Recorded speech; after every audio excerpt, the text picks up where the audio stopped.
Sir வணக்கம். வணக்கம். இயக்குனர் எம் பாரதி ராஜா அவர்கள் நேற்று அதிகாலையில் மரணம் அடைஞ்சார். இன்றைக்கு அவருடைய விருப்பப்படியே அவருடைய சொந்த ஊரான தேனியில் வந்து பார்த்தீங்கன்னா அவருடைய சொந்தமான ஒரு தோட்டத்திலே வந்து இறுதி சடங்கு நடைபெற்று இருக்குது. நம்ம பேசிகிட்டு இருக்க வேலையில் குறிப்பாக நேற்று இயக்குனர் கங்கை அமரன் அவர் பேசினதுதான் பலருக்குமே வந்து ஒரு பெரிய அதிர்ச்சியை ஏற்படுது. குறிப்பாக கடைசி கட்டத்தில் அவர் கூட யாருமே இல்லாமல் அனாதையாக தவிக்க விட்டு போயிட்டீங்களே அப்படின்னு மனைவி அழுதுகிட்டே வரும்போது அவங்க நோக்கி சொல்கிறாங்க. மகள் வந்து மலேசியாவில் இருக்கிறதாகவும், மருமகள் வந்து அவங்க வேற வீட்டில் இருக்கிறதாகவும், இவர் மட்டும்தான் கூட வந்து யாரோ ஹெல்ப்பர் இருந்ததாக ஒரு தகவல் வருது. என்ன சார் நடந்தது? ஏன் வந்து அவர் கூட யாருமே இல்லை? அதுதான் கொஞ்சம் வேதனைக்குரிய விஷயமா இருக்குது. கங்கை சொன்னது ஒரு பக்கம் பார்க்க போனோம்னா அவருடைய அந்த ஆதங்கத்தை வெளிப்பாடு தான் அது. நம்மளும் அதுதான். ஏன்னா சொத்துக்கள் ஏகப்பட்ட பல கோடிகள் இருக்குது. நினச்சிருந்தாங்கன்னா பொண்ணு வீட்டில் வந்து ஜனனி வீட்டில் வந்து மலேசியாவில் கூட்டு கொண்டே வச்சு இடையில பார்த்தாங்க, ட்ரீட்மெண்ட் கொடுத்து பார்த்தாலும். பட் அவருடைய மனசு பூரா இங்கேயே இருக்குது. ரெண்டாவது பார்த்தீங்கன்னா வத்தலகுண்டு தேனி டிஸ்ட்ரிக்ட் அவருடைய அல்லினத்தில் தான் இருக்குது. மனசு பூரா அங்கே தான் இருக்குது. ஏன்னா ஒரு ஏஜுக்கு அப்புறம் பார்த்தீங்கன்னா இந்த ஆக்டிவிட்டிஸ் எல்லாம் குறைஞ்சிடும். உங்களுக்கு நம்ம ஒரு இடத்துல நம்ம பிறந்த மண்ணில் இருக்கணும்னு ஆசைப்படுவாங்க. அதனால் மலேசியாவில் அவரால் இருக்க முடியல. திடீர்னு சுயநினைவுகள் போது வருது. அப்புறம் ஒரு வழி இல்லைன்னு இங்கே கூப்பிட்டு வர்றாங்க திரும்பி. பட் அங்கே சொல்லப்போனால் வத்தலகுண்டுலையாவது சொந்த ஊர்லையாவது போயிட்டு தேனி டிஸ்ட்ரிக்டாவது போயிட்டு அவங்க வச்சு பார்த்துருந்துருக்கலாம், சிறப்பாக தான் இருந்திருக்கும். பட் குடும்பத்தில் பிரச்சனைகள் நிறையா இருக்குங்க. அதுதான் இப்போ பாரதியாருடைய இந்த திடீர்னு அந்த தூக்கத்திலே உயிர் பிறந்த கூட ஒரு தகவல் வருது. அப்படியே திருமணிக்கு இறந்தாருன்னு கூட தெரியல அப்படின்ற அதுக்கெல்லாம் தான் தெரிய வருது செய்தி. குடும்பத்தில் பிரச்சனை, சொத்து பிரச்சனை ஒன்று தலைவிரிச்சாடுறது மாதிரி ஒரு தகவல் வந்தது. மனோஜனுடைய இழப்பு அவருக்கு தாங்கிக்க முடியல. ஃபர்ஸ்ட் ஆஃப் ஆல் இதுக்கு முன்னாடி ஏற்கனவே ஒரு வீடியோ கூட போட்டிருக்கோம். மனோஜனுடைய இழப்பு அவனால் தாங்க முடியல. ஒரே பையன், பல கனவுகளோடு இருந்தவன், சினிமா விட்டா எனக்கு வேறு வேலையே தெரியாதுப்பா அப்படின்னு சொன்னவனுக்கு போய் நம்மளால் எதுவுமே பண்ணியிருக்காரு. பட் அவனால் முன்னுக்கு வர முடியல போது அந்த ஒரு ஏக்கம், பிரச்சனை. அப்பாவும் பிள்ளையும் பேசிக்கிறதே இல்லை, பிரிஞ்சு போய் தனித்தனியாக தான் இருந்தாங்க பல வருடங்களாக. மனோஜ் உடல்நிலை சரியில்லாமல் அவர் தனக்குத்தானே அழிக்கிற மாதிரி ஒரு ட்ரிங்கில் போய் லாக் ஆனார். நிறையா ஹாஸ்பிட்டலில் போய் எப்படியும் 3 முறை மரணத்தின் விளிம்பில் வந்தார். அதே மாதிரி தான் மனோஜும் போயிட்டு வந்தார்.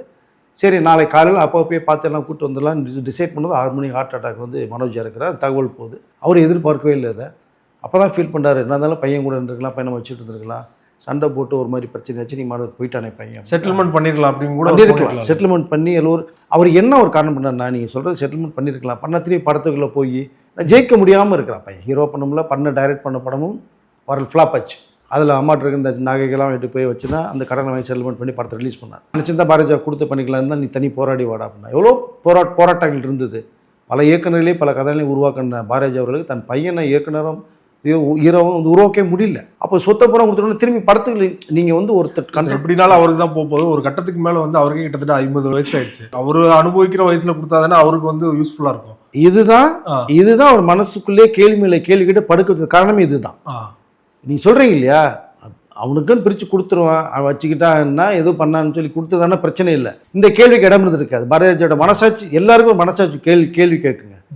நீங்கள் கேட்டது பாரதியா கேட்டிருக்கோம், செஞ்சுருக்கலாமே, அவன் போயிருக்க மாட்டானே, இப்போ நம்ம வச்சு என்ன பண்ண போகிறோம் பணத்தை, நமக்கு வயசாகிடுச்சு, இனிமேல் வச்சு என்ன பண்ண போகிறோம்னு அந்த கேள்வியில் அவர் வந்து திரும்ப நீங்கள் கேட்டக்கில அவர் கேட்டிருக்கோம், சுத்தமாக படுத்தார்.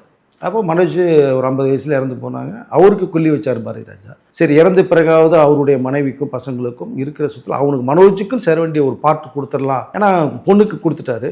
இவருக்கு ஒரு இங்கே மெட்ராஸில் 2-3 வீடுகள், பெரிய பங்களாக்கள், பல கோடிகள் போகும். அதுவே நீலாங்கரை 400 கோடி 500 கோடி சொத்து இருக்கும் கண்டிப்பாக. இங்கே பண்ண தோப்பு தரவு எல்லாமே இருக்குது. இங்கே நீலாங்கரை வீடே பார்த்தீங்கன்னா முதலமைச்சர் வீட்டுக்கு பக்கத்துக்கு அமௌண்ட் வீடு. அதுவே நீங்கள் குறைஞ்சது பார்த்தீங்கன்னா 50 கோடி ரூபாய்க்கு மேலே போகும் உங்களுக்கு. நீங்கள் அந்த வீடை வித்துட்டு கூட அமெரிக்கா, இப்போ இந்தியாவிலே சிறந்த ஆஸ்பத்திரிலாம் இருக்குது, இன்னும் மேற்கொண்டு எங்கே பண்ணலாம்னா அந்த வீடை வித்துட்டு கூட பணத்தை எடுத்து அமெரிக்காவில் உட்காந்து மீண்டு கொண்டு இருக்கலாம். பெரிய விஷயம் கிடையாது. ட்ரீட்மெண்ட்லேயே நிறைய பிரச்சனைகள் இருந்தால் கூட சொல்கிறேன் இருந்தது. முடிஞ்ச வரைக்கும் இங்கே ட்ரீட்மெண்ட் கொடுத்தாங்க.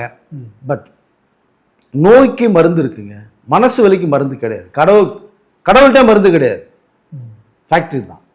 அந்த மனோஜ்ன்ற அந்த ஒரு கேரக்டருக்கு நம்ம கொடுக்க முடியல, அவன் இருக்கும்போது பண்ண முடியல.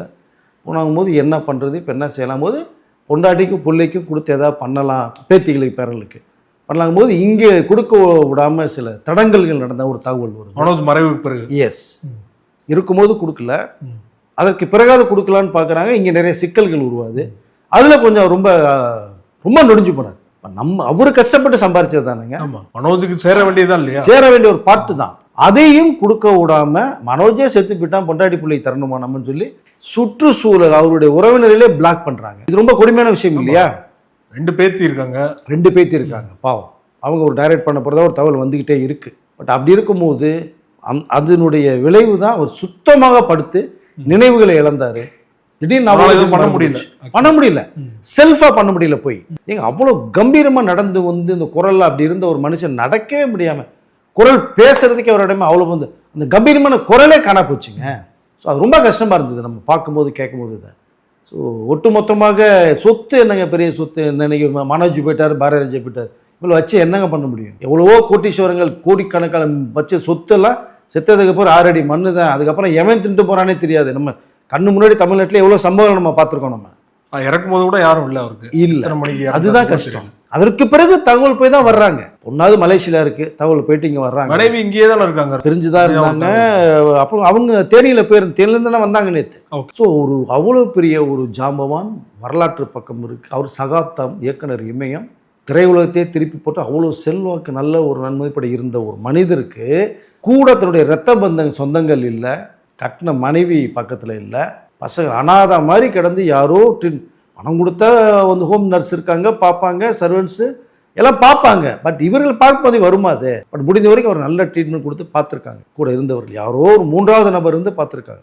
அதுதான் கங்கைமரன் நேற்று ஆதங்கத்தை வெளிப்படுத்தினது. தான் எல்லா பேரும் தனியாக விட்டுட்டு அந்த மனுஷனை போயிட்டீங்களேன்னு தடுக்கிறாங்க. நான் பேசுவேன், இப்பயாவது என்ன பேச விடுங்க அப்படின்றாரு கங்கைமரன். பிளாக் பண்ணுறாங்க, கங்கைமரன் பிளாக் பண்ண கோவப்படுறாரு. அவர் ஏற்கனவே பயங்கர கோவக்கார் வேறு. இதில் வந்து இளையராஜா, கங்கைமரன், பாவலர் வரதராஜன் அண்ட் ஆர்டி பாஸ்கர் 4 சகோதரர்கள். நீங்கள் வரதராஜன் சாரை கூட விட்டுருங்க, அவருக்கு கம்யூனிஸ்ட்வாதி நிறையா இங்கே பிரச்சார பாடல்கள் பார்த்து பண்ணுறீங்க. 3 பேருக்கு மிகப்பெரிய வாழ்க்கை கொடுத்ததே என்னென்னா, ஒன்றா ஊர்லேருந்து வந்து 10 ரூபா இருந்தால் 4 டீயை பகிர்ந்து சாப்பிட்டவங்க. பாரதி வைரமுத்து கூட வச்சுங்க. வைரமுத்து நிலையில் தான் அறிமுகம், பாரதியா அறிமுகப்படுத்துறது. அப்படிப்பட்ட இருந்த அதில் தான் அந்த ஆவேசத்தை ரொம்ப பேசுனது. ஆனால் இங்கே நான் இன்னொன்று சொல்லிக்கல விரும்புகிறேன். கங்கைமரன் நேற்று பேசுனது ஓகே, நியாயம், ஆதங்கத்தை வெளிப்படுத்தினார். எல்லா பேரும் விட்டுட்டு போயிட்டாங்கல்ல. இந்த தகவல் உங்களுக்கு தெரியுமில்ல, பாரதி ராஜா தனிமையில் இருக்கார், உடல்நிலை சரியில்லாமல் இருக்கார், கஷ்டப்படுறாரு, யாரோ வந்து பார்க்குறாங்க, செய்கிறாங்க, சாப்பாடு கொடுக்குறாங்க, சாப்பாடு தெரியல. இப்போ நீங்கள் வந்து அதை அவரை டேக்கப் எடுத்துருக்கலாம் இல்லையா?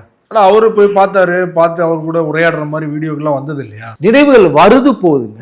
இப்போ நீங்கள் வந்து தொடர்ந்து இப்போ கஜினி படத்தில் சூர்யாவுக்கு என்ன 5 நிமிஷம் வரும்போது ஞாபகம் வந்தால் தான், அப்புறம் ஆஃப் ஆயிடுறேன். அந்த மாதிரி வரும்போது ஞாபகம் இருக்கு அவருக்கு. எப்போ வரும் எப்போ போகணும்னு தெரியல. மலேசியாவில் இருக்கும்போதே பொண்ணவே யாருன்னு கேட்டார் அப்படின்னாங்க. அப்போ தான் டோட்டலாக வாஷ் அவுட் ஆகுறாரு, சுயநினைவு இழக்கிறாரு. பட் பார்க்க கொஞ்ச நாட்கள்லயே ஆமா சுயநினைவு இழக்கிறாருன்னா 1.5 வருஷம் தாங்க இருக்கும். அதுக்கப்புறம் தான் அந்த சொத்துக்கள் எல்லாம் கை மாறி இருக்குது. அது மிகப்பெரிய கேள்விக்குறி தான். தெரியல, அது இனிமேல் தான் தெரிய வரும். டோட்டல் யாருமே பிரிச்சு கொடுத்துட்டாரா இல்ல இன்னொரு பார்ட் கையில யாருக்கு போயிருக்கும்? ஒண்ணு மருமகளுக்கு போயிருக்கும், மகளுக்கு போயிருக்கும், மனைவி போயிருக்கும். 3 பேருக்கு தான் போயிருக்கும் இல்லையா? கண்டிப்பாங்க. மருமகளுக்கு கொடுக்கறது கடமை இருக்கு இல்லையா? மகனுக்கு சேர வேண்டியது அவருக்கு பிறகு யாருக்கு போகும்? அவருடைய வாரிசு 2 பசங்க இருக்காங்க இல்லையா? தாத்தா சொத்து பேத்திக்கு பிறகு கிடையாதா? இருக்குல்ல. ஏன்னா ஒரு 400-500 கோடி சொத்துல அவங்களுக்கு குறைந்தா ஒரு 10-15 கோடியை கொடுத்து செட்டில் பண்ணதா ஒரு தகவல் இருக்கு. இவ்வளோ இருக்கு. அப்ப இவர்களுக்கு நீங்க நெருங்கியவர்கள், ஆரம்பகால தோழர்கள், உயிருக்குற பழகினவங்க எல்லா பேருமே. அப்ப நீங்க நேற்று குரல் கொடுக்கறத நான் ஏற்றுக்கொள்றேன், நியாயமான குரல் கொடுத்துருக்காங்க. ஆனா ஏன் முன்னாடி வந்து இந்த குரல் நீங்க கொடுக்கல? ஏன் பேசல? ஏன் அவருக்கு வந்து ரெஸ்கியூ பண்ண முடியல உங்களால? ஏன் வெளிநாட்டில், இந்தியாவிலே டெல்லியிலேருந்து எவ்வளோ விஷயம், மும்பையில் ஹாஸ்பிட்டல் நிறையா இருக்குது, மெட்ராஸில் இருக்குது, அதெல்லாம் செயல்படுத்த முடியல. சரி வெளிநாட்டு கொண்டே பார்த்துட்டோம். ஏன் அதெல்லாம் நீங்கள் செய்யலை?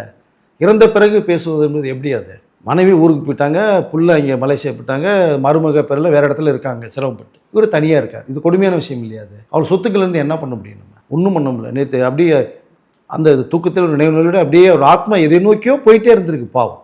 ஸோ இறந்துட்டார். ஸோ அதனால் இனிமேலாவது அவங்களுடைய மனோஜுடைய, ஏன்னா அவருடைய கடைசி ஆசை அதுதான், பையனுக்கு செய்யணும் பண்ணணும். இல்லை ஒரு மனுஷன் இவ்வளோ தூரம் ரொம்ப அஃபெக்ஷன் இருக்கின்ற அவசியம் இல்லைங்க. ஏதோ போய் பெத்தம் செஞ்சால் நான் ஹீரோ ஆக்கி விட்டான், டைரக்ட் ஆக்கி விட்டால் முடியல. இவரை படம் நிம்மதியாக இருந்திருக்கலாம்ல. நாம் செய்த சில மிஸ்டேக்கு நம்மளை கேள்வி கேட்கும். அன்றைக்கே மனோஜுக்கு ஷேர் பிரித்து கொடுத்துருந்தாங்கன்னா பிரச்சனை இல்லை, ஒரு பார்ட்டு தான். பட் அது செய்யலை. இப்போ இருக்கிறது செய்ய விடலை. இனிமேலாவது அவருடைய ஆத்மா சாந்தினா செய்வாங்களா தெரியாது. ஏதோ இந்த டீ சாப்பிட்றது மாதிரி ஊறுகாய் மாதிரி ஒரு விஷயத்த பண்ணாங்கன்னா எப்படி? அது ஃபியூச்சர் அவங்களுக்குன்னு இருக்கு இல்லையா? அதை செயல்படுத்தணும் இல்லையா? இனிமேலாவது நீ குரல் நிறுத்தி கங்கனன் கொடுத்தது மாதிரி என்னென்ன இருக்கு எதுக்குன்னு உட்காந்து பேசி ஏன்னா நீங்கள் குடும்ப நண்பர்கள் இல்லையா? வாழ்க்கை ஒன்று ஆரம்பித்தவங்க, நீங்களாம் ஒன்று சேர்ந்து வச்சு இவ்வளோ மனோஜ் கொடுக்கணும். அவருடைய ஆசை இதுதான். கண்டிப்பாக கொடுத்தேன், ஆத்மா சாந்தி அடையும். பொண்டாட்டி பிள்ளைகளுடைய அதில் வந்து நினைவில் இருப்பாங்க, ரொம்ப சந்தோஷப்படுறவங்க. ஏன்னா இப்போ இறந்த ஒரு ஆத்மா உடனே மேலெல்லாம் போய் செட்டில் ஆகாது. ஒரு இடத்துக்கு சுற்றிக்கிட்டே தான் இருக்கும் இங்கே கண்டிப்பாக. இப்போ மேலேருந்து பார்ப்பாங்கல்ல. இது வந்து நம்மளுடைய இயற்கைக்கு மாற ப்ராக்டிக்கல். நம்ம வேற எல்லோ பேசுகிற மாதிரி தோணும். நிஜம் இது தான். அவங்க ஆத்மா சந்தின்னு சந்தோஷப்படணும் அப்படின்னா நீங்கள் அவருக்கு விரும்பின விஷயத்தை நீங்கள் பண்ணுங்க. பண்ணால் சிறப்பாக இருக்கும். அவரால் உருவான எத்தனையோ ஹீரோக்கள், டைரக்டர்கள், தமிழ் இண்டஸ்ட்ரியே தலையில் மாற்றினவர், இவ்வளோ விஷயங்கள் பண்ணின ஒரு ஜாம்பவான் வரலாற்று பக்கம். இப்படி யூனிவர்சிட்டின்னு சொல்லலாம் நம்ம. பட் அவருடைய நிலைமை வந்து இப்படி போகும்போது உண்மையிலேயே ரொம்ப வருத்தத்தக்க விஷயமா இருக்குது. பட் இன்றைக்கு அவருடைய சொந்த ஊரில் இறுதி சடங்கு இப்போ நான் பேசிட்டு சமயத்தில் நடந்துக்கிட்டு இருக்கு. அரசு மரியாதையோட, இந்த தேசிய கொடியோட, இந்த துப்பாக்கி குண்டுகள் முழங்க அந்த மரியாதை போது 1000 போலீஸ் பந்தோபஸ்துக்கு சிறப்பான ஒரு அவருடைய இறுதி கட்ட நாட்கள் ரொம்ப கஷ்டப்பட்டாலும் இந்த இறுதி பயணம் வந்து ஒரு நிறைவாக போயிட்டுருக்குன்னு தான் தோணுது சார். குறிப்பாக நேற்றே பார்த்தீங்கன்னா இளையராஜா அவர்கள்ட்ட பத்திரிகையாளர் வந்து கேட்டாங்க, டென்ஷன் ஆகி பேசினார், இங்கே வந்து என்ன கேள்வி கேட்கணும்னு உங்களுக்கு தெரியாதா அப்படின்னு. அதே மாதிரி இன்றைக்கு தேனியில் நினைக்கிறேன், தேனியில் வச்சு இயக்குனர் தியாகராஜா குமாரராஜாட்ட கேட்கும்போது அவருமே டென்ஷன் ஆகிக்கிறவங்களாம் வேறு வேலையே இல்லையா, எங்கே வந்து என்ன பேசணும்னு தெரியாதா அப்படின்னு. ஸோ தொடர்ச்சியாக அந்த மாதிரி ஊடகத்தை சேர்ந்தவர்கள் பண்ணிட்டு இருக்காங்க இல்லையா, அதை எப்படி எடுத்துக்கிறது? ஏங்க அது தவறு என்னங்க இருக்காது? விஜய் ஆண்டனி மகள் இறக்கும் போதே பார்த்தீங்கன்னா ட்ரோன் ஷாட்டை வந்து அங்கே கல்லறைக்குள்ளேயே கொண்டு போனாங்க அப்படிங்கிற மாதிரி விமர்சனம் வந்தது. ஸோ இது நீடிச்சுக்கிட்டே தானே இருக்கு. இது எப்படி சில வரம்பு மீறி போகிற விஷயங்களுக்கு கண்டிப்பாக வேணான்னு தோணும். அது வந்து மறுப்பதற்கு இல்லை. நீங்கள் ட்ரோன்லாம் வச்சுட்டு இது வரைக்கும் போகணுன்ற நெசசிட்டி இல்லை. விஜய் ஆண்டனி தன்னை பொண்ணை இல்லை இழந்திருக்காரு. அவருடைய மனசில் என்ன இருக்குன்னு அவர்கிட்ட பேசினா போதும். நம்ம அஜித் அவர்கள் அப்பா இறக்கும் போது வந்த சம்பவங்களில் அவர் வேண்டாம், என்னுடைய சொந்த இதில் தலையிடாதீங்க வேண்டான்னு சொல்லப்பட்ட விஷயம். இப்போ அம்மா இறந்தது கூட தேவையில்லாமல் நிறைய பேர் அரசியல் நிர்வாகிகள்லாம் போகிறாங்க. எனக்கு புரியவே இல்லை. அஜித் அரசியல் இல்லை, அஜித் அம்மா இறந்துருக்காங்க, கலையோடு சேர்ந்தவர்கள் போகலாம், அரசியலுக்கு என்ன வேலை இருக்குது? அவர்களே நிறைய பேர் போனதை நம்ம பார்த்தோம். இப்போ எப்படியோ போகுது உங்களுக்கு. அதில் அவர் அஜித் நினைப்பார்ல, இவங்க சம்மந்தமே இல்லையா நமக்கு, இவங்க எதுக்கு எங்கள் அம்மா இருந்ததுக்கு வராங்கன்னு மனசு வெளில சொல்லலை அவர். ஆனால் தோணும்ல, சினிமா சம்மந்தப்பட்ட ஒருத்தர் வந்தாங்கன்னா சரி நம்ம துறையில் இருக்கவங்கன்னா அவருக்கு தெரியும். அப்போது நீங்கள் இந்த மாதிரி சம்பவங்கள் நடக்கும்போது வந்து கஷ்டமாக இருக்கும். இன்னொரு புறம் பார்க்கும்போது பார்த்தீங்கன்னா இப்போ இளையராஜா அவர்கள் வந்தாங்க, நேற்று ப்ரெஸ் ரிப்போர்ட்ஸ் கேட்குறாங்கன்னா, பட் என்ன உங்களுக்கு வரதுக்கும் இறந்தது என்ன, உங்கள் நட்பு என்னன்னு தான் கேட்க போகிறாங்க. இதில் 2 வாரத்தை நடந்த சம்பவங்கள் நீங்கள் இங்கே ஏங்க ஒரு மனிதன் வாழும்போது நீங்கள் சொல்லாட்டினாலும் ஒரு மனிதன் இல்லாத போது அவர் பட்டின விஷயங்கள் சொல்கிறதாங்க பெருமைக்குரிய விஷயம். இப்போ அங்கேயே தவிர்த்துட்டு போகிற இந்த இடத்துல இப்படி கேள்வி கேட்கணுமானா அந்த இடத்துலலாம் கேட்க முடியும். இப்போ அனுபவங்கள் நீங்கள் எப்போ சொல்லுவீங்க? இப்போ திரும்பி நாளைக்கு ஒரு வீடியோ போட்டு நம்ம சொல்ல முடியுமா? நானும் பாரதி ராஜாவும் பீச்சில் உட்காந்து ஹார்மோனிய பட்டியை வச்சுட்டு இருந்தோம், இது மாதிரி வந்தோம், 10 ரூபா சம்பாரிச்சா 4 டீயை சாப்பிட்டோம், பசி பட்டியோடு இருந்தோம், அவர் படம் பண்ணால் நான் படம் பண்ணேன் அப்படின்னு நாளைக்கு சொல்கிற வீடியோ தேவையில்லை. இது எல்லாருக்குமே நான் பொதுவாக சொல்கிறேன். பட் நீ அந்த நேரத்தில் உங்களுக்கு மிக மிக ரொம்ப உதவி பண்ணவர், நீங்கள் அவர் உதவி பண்ணியிருக்கீங்க, வாடா போடா ஃப்ரெண்ட்ஸ். நீங்கள் அந்த நட்புக்கு என்ன விளக்கும் போது அந்த நேரத்தில் சொல்லுவது தான் சரியாக இருக்கும். ஏன் அது மற்ற பிரபலங்கள் சொல்லலையா உங்களுக்கு? எல்லா பேரும் பேசுனாங்கல்ல, பேசல என்ன இருக்குது? இப்போ இங்கே இவர் ஒரு பக்கம், அங்கே சொந்த ஊரில் நீங்கள் சும்மா டைரக்டர் தியாகராஜா குமாரமங்கலம் அவர் பேசுகிறது வந்து எதற்காக அப்படி பேசணும்? அந்த நேரத்தில் எவ்வளோ கஷ்டங்கள் இருக்குது, என்ன சூழ்நிலை இருக்குது, என்ன மனசு வலி இருக்குது. நீங்கள் மற்ற 3வதாக வெளி உலக மக்களுக்கு நீங்கள் விஷயத்தை சொல்ல போகிறீங்க, தெரியாததான் சொல்ல போகிறீங்க. மரஜனை பற்றி தெரியும், நிறைய விஷயம் தெரியாத பக்கங்கள் சிலது இருக்கும் இல்லையா, அதை நீங்கள் சொல்கிறது தானே இங்கே முறையாக இருக்கும். அங்கே போய் இந்த இடத்துலையும் அப்படின்னா அவர் எந்த இடத்துல கேட்குறது? பாரதியை பற்றி நாளைக்கு உங்கள் ஆஃபீஸில் வந்து கேட்க முடியுமா? அது தேவையில்லை. இன்னைக்கு தான் அது தேவை. சில சம்பவங்கள் வந்து வரையறுக்கப்பட்ட விஷயங்கள் அது ஓகே, தவிர்க்க முடியாது, வேண்டாம். பட் இது வந்து நீங்கள் வந்து உங்களுடைய மனசில் ஆதங்கத்தை வழுகி நீ வெளிப்படுத்துகிற இடம் தான் அது. அங்கேயே சொல்லலைன்னா பட் அது தவறான ஒரு விஷயமா தான் நான் பார்க்குறேன். இன்னொரு பக்கம் பார்த்தீங்கன்னா நேற்று முழுக்க சோசியல் மீடியாவில் பாரதி ராஜா பற்றி தான் எல்லோரும் பேசினாங்க. நெகட்டிவாக பேசினவங்களும் நிறைய பேர் இருக்குன்னு நம்ம பார்க்க முடியுது. பாரதி ராஜா இறந்ததுக்கப்புறம் நெகட்டிவாக பேச வேண்டிய அவசியம் இல்லை, அது உண்மையாக இருந்தால் கூட. அது நீங்களும் பார்த்துருப்பீங்க, அதெல்லாம் வந்து ஸ்க்ரால் பண்ணும்போது அதெல்லாம் உங்களுக்கு என்ன தோணுச்சு அதெல்லாம் பார்க்கும்போது? இல்லை, தேவையில்லாததுங்க. ஒரு மனிதன் வாழும்போது நீங்கள் வந்து ஒரு விஷயத்த சொல்கிறதுங்கிறதே வந்து தேவையில்லாத பர்சனல் விஷயத்தில் போய் தலை வேண்டிய அவசியம் இல்லை. முதல் நம்ம பார்க்கணும். நமக்கு ஒரு மறுபக்கம் இருக்குல்ல. இப்போ நம்ம பேசுறது வந்து அப்படி பக்கா பியூர் ஒயிட் பேப்பராக இருந்ததுன்னா நம்மளோட தவறு கிடையாது. நமக்குள்ளே 1000 ஓட்ட உடச்சிகள் இருக்குது, எல்லா மனிதருக்குமே இருக்குது. இல்லைன்னு சொல்லலாம், அதெல்லாம் பொய் சொல்கிறாங்கன்னு அர்த்தம். அப்போ நீங்கள் அந்த பக்கத்தையே நீங்கள் போய் நோண்டுறீங்க. இப்போ இல்லைங்க நம்மளோட அவர் இல்லாதவரை பற்றி நீங்கள் அவர் அப்படி பண்ணார் இப்படி பண்ணார் அப்படின்னா, அவரே இன்ஃபேக்ட் வந்து 2021 விகடனில் நினைக்கிறேன் ஒரு பேட்டியில் வந்து வெளிப்படையாக சொன்னார், நான் சினிமாவில் இருக்கும்போது நிறைய தவறுகள் பண்ணியிருக்கேன், சாயந்தரத்துக்கு மேலே நான் எங்கே போவேன்னு என் மனைவிக்கே தெரியும், அதெல்லாம் நான் திருந்தி இப்போ நான் கடைசி காலத்தில் என் மனைவி தான் எனக்கு உற்ற துணையாக இருக்காங்க, நண்பராக இருக்காங்கன்னு பேசியிருக்காரு. அவர் ஏதோ மறைச்சு பண்ணல, இது அவரே வெளிப்படையாக பேசின விஷயங்களை வந்து யாருக்கும் தெரியாத மாதிரி இப்போ பேசிட்டு இருக்காங்களே உட்காந்து. அதுதான் சொல்கிறேன். இதை விட என்ன சொல்ல முடியும்? ஒரு மனிதன் தன்னை பற்றியே வந்து ஒரு விஷயத்தை மக்களுக்கு ஃபோக்கஸ் பண்ணும்போது அப்போ அவர் ரொம்ப தெளிவானவனாக இருக்கான்னு அர்த்தம். நம்ம மேட்ருதை நான் இந்த தவறுகள்லாம் பண்ணேன், மனசில் இருக்க நான் வெளிப்படையே சொல்லிடுறேன், இதான் நான். அதற்கு மேலே அவர் தவறுகள் நான் பண்ண மாட்டேன் செய்ய மாட்டேன் போது ஒரு தவறு செய்பவன் வந்து அது இயல்பு, அதை திருத்திக் கொள்ளணும் மாமனிதனாகிறான், இதுதான் மேட்ரு. அப்போ நீங்கள் அந்த விஷயத்தை அவரே சொல்கிறாரு, சொன்னதுக்கு பிறகு போயிட்டு தேவையில்லாம இவர் இப்படின்னு பேசுகிறதெல்லாம் உண்மையிலேயே வந்து மனசாட்சிக்கு அப்பாற்பட்டு ஒரு பேசுகிற விஷயமா தான் நான் பார்க்குறேன் அதை. ஸோ அதனால் கடந்து போயாச்சு. சினிமா கலைத்துறைங்கிறதுல வந்து உங்களுக்கு இருக்கிறதும் பேசும், இல்லாதையும் இருக்கிறது மாதிரியும் பேசும். எல்லா பேருமே அது வந்து ஒரு சாபக்கேடு மாதிரி ஆயிடுச்சு. உங்களுக்கு என்னமோ ஈஸியாக ஒரு பொருள் கிடைக்கிற மாதிரி நினைக்கிறாங்க. அதெல்லாம் கிடையாது. நீங்கள் மனசு வச்சாலும் எதுவுமே நடக்கும். அவர்கள் விருப்பத்துக்கு மனசு வைக்கலாம் எதுவும் நடக்காது. பட் அப்படி ஒரு விஷயம் இந்த போயிட்டாரு. அவருடைய பேசுறதுக்கான விஷயங்கள் நிறைய இருக்குங்க. எவ்வளோ விஷயங்கள் பண்ணியிருக்காரு. சாதி சுத்தமாக சுக்குன்னு உடைச்சிருக்காரு படங்களில். அதை பேசுங்க. புரட்சிகரமான புதுமை பெண் அந்த படத்து மூலம் எவ்வளோ விஷயங்கள் பெண்களை தூக்கின் பண்ண விஷயத்தை பேசியிருக்காரு. ஆனால் இந்த சென்டிமெண்ட்டை சொல்லியிருக்காரு. வரைக்கும் கடைபிடிக்கப்பட்ட எல்லா மரபுகளையும் உடைச்சிருக்காரு. குழந்தை கள்ளிப்பால் கொடுத்து சாதிக்கிற ஒரு விஷயம் யாருக்கா தெரியுமாங்க? முன்னாடியே கருத்துமாக்கு முன்னாடி கிராமத்தில் இருக்கிறவங்களுக்கு தெரியும். கிராமம் தாண்டி வரவங்களுக்கு அந்த படத்தின் மூலமாக சொன்னார். தேசிய விருது வாங்கினார். சட்டமே வேற மாதிரி ஏற்றப்படுது, மாற்றி அமைக்கப்பட்டது நிறையா. இவ்வளோ விஷயங்கள் சொல்லியிருக்காரு. இதெல்லாம் பேச மாட்டீங்களா? ஒரு பர்சனல் வாழ்க்கைக்குள்ளே தான் போய் நம்ம நோண்டணுமா? அது தேவையில்லை. எப்படியா இருந்துட்டு போட்டோம். ஒரு பீரியட் இருக்காங்க. நான் இப்பவும் சொல்கிறேன், 84 வயசு பாரதிஜி அவர்களுக்கு. கொஞ்சம் அந்த குடும்ப பிரச்சனை இல்லை, அதில் நிம்மதி இருந்தால் கண்டிப்பாக இன்னொரு 14 வருடங்கள் வாழ்ந்துருப்பார். 100 வயசு வரைக்குமே வாழ்ந்துருப்பார். அந்த காலத்து மனிதன் தான். நடந்தே போவாங்க சிறப்பாக எல்லாருக்குமே. இப்போ பஸ்ஸு சைக்கிள் கூட போக மாட்டாங்க. சாப்பிட்ட சாப்பாடு எப்படி இருக்கும்? ஸோ அவருக்கு இந்த பிரச்சனைகள் இல்லாமல் தான் இங்கே வாழ்ந்திருப்பார். அதான் சொல்லிக்கல. நிறைய படங்கள் வந்து சமூகத்துக்கு சொல்லியிருக்கார். லிஸ்டெல்லாம் போட்டி வரக்கூடிய இளமையர்களுக்கு அவர் படங்கள் பார்த்தாலே நீங்கள் அடுத்த கதைகள் தானாக உருவாகும். தானாக டைரக்ஷன் பண்ணுற வாய்ப்புகள் நிறைய உருவாக்கி கொடுத்துருக்காரு. இட்ஸ் யூனிவர்சிட்டி மாதிரி அவர். ஸோ அதனால் மறைந்த பிறகு ஒருத்தரை பற்றி பேசுவது என்பது நமக்கு நாமே வந்து என்ன பேசிக்கொள்ள மாதிரி நம்மளுமே அசிங்கப்படுத்திக்கிற மாதிரி தான். அது தேவையில்லை. தயவுசெய்து யார் உண்மையில் பேச வேண்டாம் தான் சொல்லிக்கிற மாதிரி. எந்த நண்பர்கள் பேசணும் தேவையில்லை. பர்சனல் வாழ்க்கையை டச் பண்ண வேண்டாம், அவ்வளோதான். இன்னொரு ஆசை எனக்கு என்ன, அது என்னுடைய பாயிண்ட் ஆஃப் வியூ தான். எத்தனையோ மொழியில் வந்து அந்தந்த இயக்குநர் பேர்களுக்கு இப்போ நீங்கள் மலையாளத்தில் தான் செமி டைரக்டர் ராமுக்கிரியத்தவர் பேரில் கேரளா ஸ்டேட் வந்து அவார்டு தர்றாங்க. தாதா சாஹேப் பால்கே விருது, சத்யஜித் ரே விருது நிறையா இருக்குது. அந்த மாதிரி பாரதி ராஜா பேரிலையும் அவருடைய பேரில் விருதுகள் கொடுக்கப்பட்டால் ரொம்ப சிறப்பாக இருக்கும்னு ஆசைப்பட்றேன்.